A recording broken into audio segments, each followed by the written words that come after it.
Hello guys, welcome back to Kundan IAS. तो last class में हम लोग फीचर्स ऑफ इंडियन कॉन्स्टिट्यूशन देख रहे थे और उसमें शेड्यूल हम लोगों ने पूरा कंप्लीट कर लिया था और शेड्यूल से रिलेटेड जो सारे अमेंडमेंट्स थी वो भी हम लोगों ने देख ली थी। तो आज क्लास को स्टार्ट करते हैं। आज का टॉपिक हमारा प्रीएम्बल ऑफ इंडियन कॉन्स्टिट्यूशन रहेगा। तो प्रीएम्बल से रिलेटेड कुछ फैक्ट्स है जो कि ये समझाने के बाद आपको हम दे देंगे, जैसे कि ये ऑब्जेक्टिव रिजोल्यूशन का मॉडिफाइड फॉर्म है और ऑब्जेक्टिव रिजोल्यूशन कब आया था, कब अडॉप्ट हुआ था, ये सारी चीजें हैं और इसको सोल ऑफ इंडियन कॉन्स्टिट्यूशन कहते हैं। ये सारे फैक्ट हम इसको समझाने के बाद आपको दे देंगे। तो आइए इसको स्टार्ट करते हैं। तो हमारा प्रीएम्बल कहता है we the people of India, मतलब ये किसको संबोधित करता है? पीपल ऑफ इंडिया को, ठीक। Have solemnly resolved to constitute India into a sovereign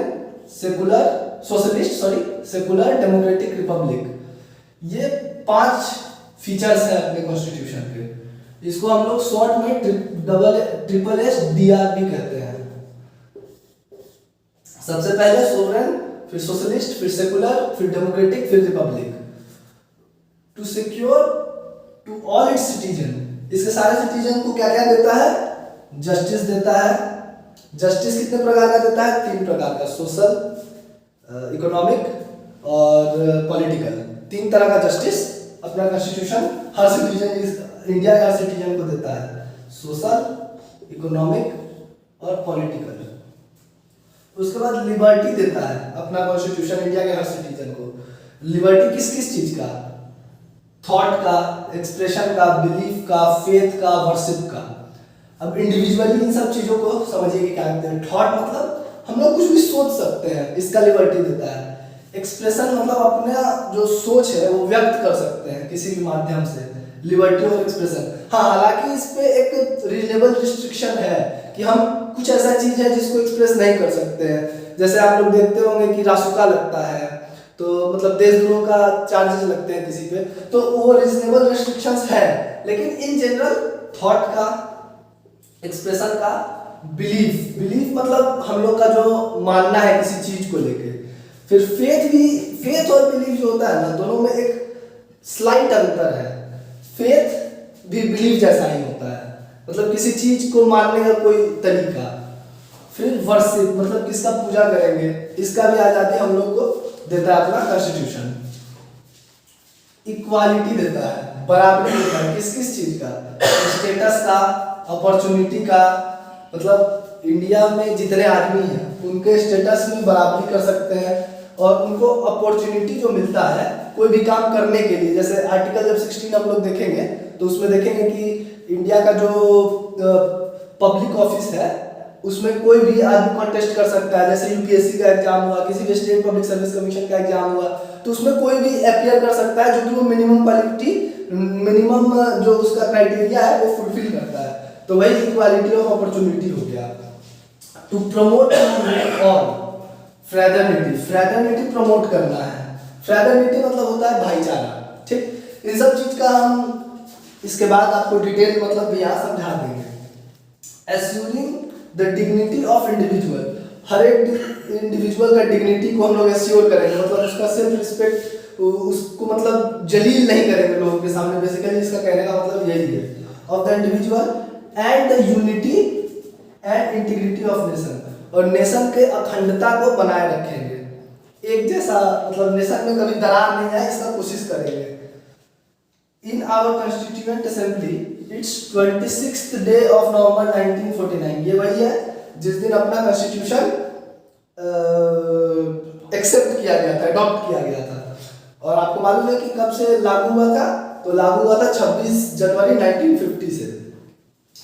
और do hereby adopt, enact and give ourselves, हम लोग खुद को ये कॉन्स्टिट्यूशन दे रहे हैं, ऐसा प्रीएम्बल में कहा गया है।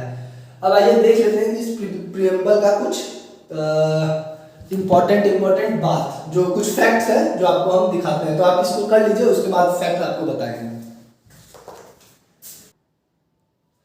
तो चलिए अब हम लोग कुछ फैक्ट जान लेते हैं प्रीएम्बल के बारे में, और उससे रिलेटेड जो सब टर्म है उसका थोड़ा एनालिटिकल मीनिंग भी देख लेते हैं। और आपको बता दें प्रीएम्बल से रिलेटेड बहुत सारा क्वेश्चन आता है अपने किसी भी एग्जाम में, वनडे एग्जाम ले लीजिए, यूपीएससी ले लीजिए, किसी स्टेट पब्लिक सर्विस कमीशन का एग्जाम ले लीजिए, तो उस पॉइंट ऑफ व्यू से ये इंपॉर्टेंट चैप्टर है आपके लिए। तो ये सबसे पहला फैक्ट आप जान लीजिए कि मॉडिफाइड वर्जन ऑफ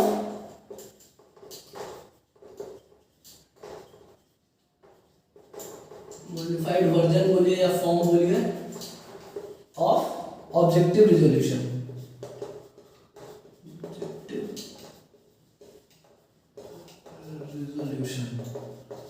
और ऑब्जेक्टिव रिजोल्यूशन जो था उसी का मॉडिफाइड वर्जन अपना ये प्रीएम्बल है।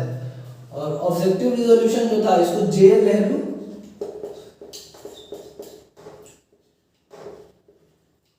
पेश किए थे कॉन्स्टिट्यूएंट असेंबली के पास। कॉन्स्टिट्यूएंट असेंबली के पास कब पेश किए थे? तो 13 दिसंबर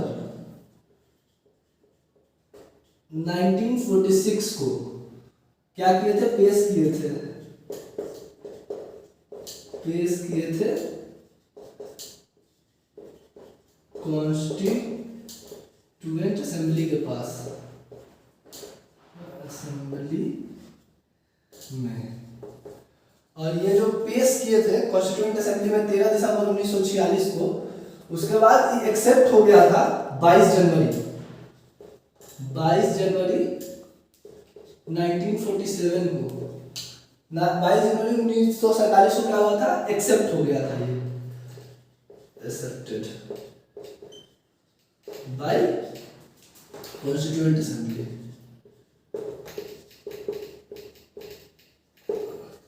ठीक है, तो मॉडिफाइड वर्जन है ऑब्जेक्टिव रिजोल्यूशन का। ये जो ऑब्जेक्टिव रिजोल्यूशन है ये जवाहरलाल नेहरू पेश किए थे कॉन्स्टिट्यूएंट असेंबली के समक्ष 13 दिसंबर 1946 को, और इसको कॉन्स्टिट्यूएंट असेंबली एक्सेप्ट कर लिया था 22 जनवरी 1947। और ये पहला पॉइंट हो गया। दूसरा पॉइंट अपना जो ये प्रीएम्बल है, ये लगभग सारा फीचर जो इंडियन कॉन्स्टिट्यूशन के अंदर दिया गया है उन सबको एक जगह इसमें लिख के रखा गया, मतलब सारा फीचर इसमें कलेक्टिवली एक जगह पे है। तो इसमें आप लिख सकते हैं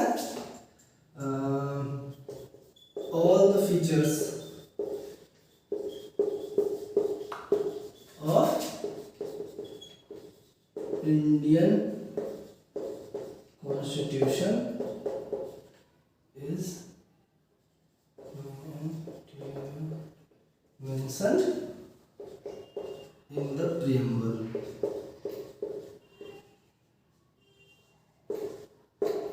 ये दूसरा बात हो गया। तीसरा बात, इसको हम लोग सोल ऑफ इंडियन कॉन्स्टिट्यूशन भी कहते हैं, soul of Indian constitution. Soul of Indian constitution preamble को कहा जाता है। ये सब हम लोग किसके बारे में पढ़ रहे हैं? प्रीएम्बल के बारे में। प्रीएम्बल का ये सारा फीचर है। अब इसके आगे चलेंगे तो रुक दो। और एक बात और कि अपना जो प्रीएम्बल है ये बस एक बार अमेंड हुआ है, अमेंडेड ओनली वंस। आपको मालूम है कि कब अमेंडमेंट हुआ है इसका? 42nd अमेंडमेंट हुआ था इंदिरा गांधी के समय में। तो आइए इसको थोड़ा देखिए लेते हैं। एक मिनट रुक जाइएगा।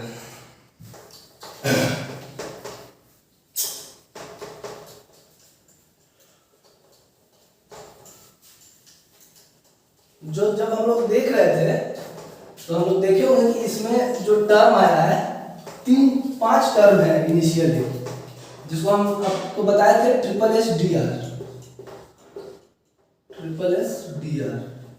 ठीक है, तो इसका था सोवरेन,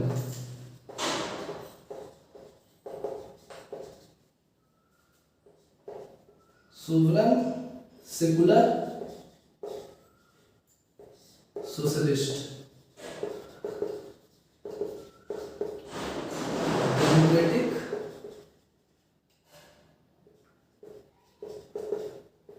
रिपब्लिक। अब देखिए जो ये सोवरेन, ये जो सोवरेन टर्म था ये इनिशियल प्रीएम्बल में ऑलरेडी मेंशन था, मतलब जब प्रीएम्बल बना था तब भी ये सोवरेन टर्म उसमें ऑलरेडी था।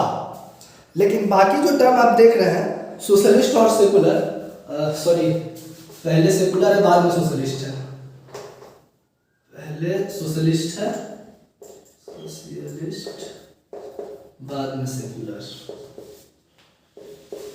तो बाकी का ये 4 टर्म है ये फर्स्ट अमेंडमेंट से जोड़ा गया था, और अपने कॉन्स्टिट्यूशन जो प्रीएम्बल है उसमें मात्र एक बार आज तक अमेंडमेंट हुआ है। फर्स्ट अमेंडमेंट मतलब एक्चुअली ये 42nd अमेंडमेंट था, 42nd अमेंडमेंट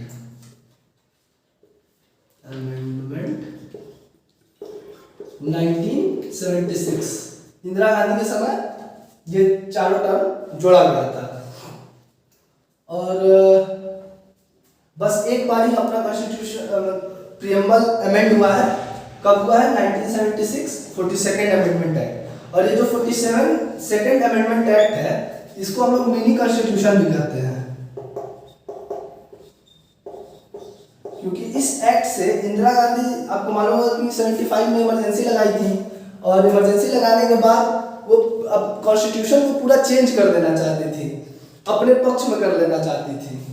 तो इसीलिए इसमें उन्होंने भर भर के कॉन्स्टिट्यूशन में अमेंडमेंट किया था 44th अमेंडमेंट से, इसीलिए इसको मिनी कॉन्स्टिट्यूशन कहते हैं। आगे चल के आपको पता चलेगा कि फिर जब इलेक्शन हुआ और मोरारजी देसाई जीत के जनता पार्टी का सरकार बनाते हैं तो 44th अमेंडमेंट होता है, 44th अमेंडमेंट। और इसमें ज़्यादातर जो इसमें कॉन्स्टिट्यूशनल अमेंडमेंट किया गया था उसको वापस से रीइंस्टेट कर दिया जाता है, मतलब पुराना वाला इन सब अमेंडमेंट को कैंसिल कर दिया जाता है 44 अमेंडमेंट एक्ट से। तो ये दोनों अमेंडमेंट भी काफ़ी इंपॉर्टेंट है आपके एग्जाम पॉइंट ऑफ व्यू से। अब चलिए देखिए इसको आगे चलें और इन सब वर्ड को अगर डिस्कस करने का कोशिश करें तो समझाने का कोशिश करते हैं आपको इन सब वर्ड का इंडिविजुअली मीनिंग।